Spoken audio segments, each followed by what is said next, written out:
बाची के अंग पोछे के। मम्मी दिहली सेंट साबुन अंग में लगावे के।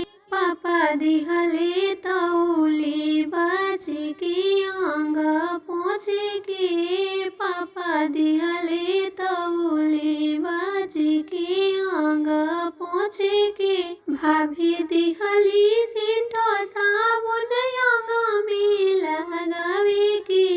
भैया दिहले तौली बाची के अंग पोछे के। भैया दिहले तौली बाची के अंग पोछे के। फुआ दिहली सेंट साबुन अंग में लगावे के। फूफा दिहले तौली बाची के अंग पोछे के।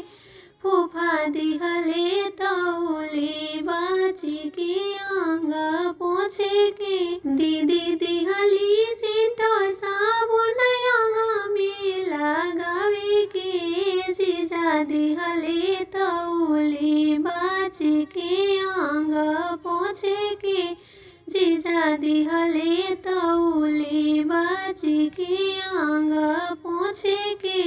केई देला सेंट साबुन अंग में लगावे के। केई देला तौली बाची के अंग पोछे के।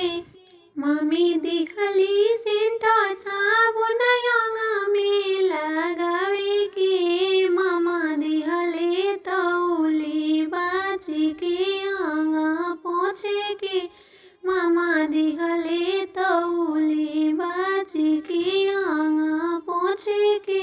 मौसी दिहली सेंट साबुन अंग में लगावे के। मौसा दिहले तौली बाची के अंग पोछे के। मौसा दिहले तौली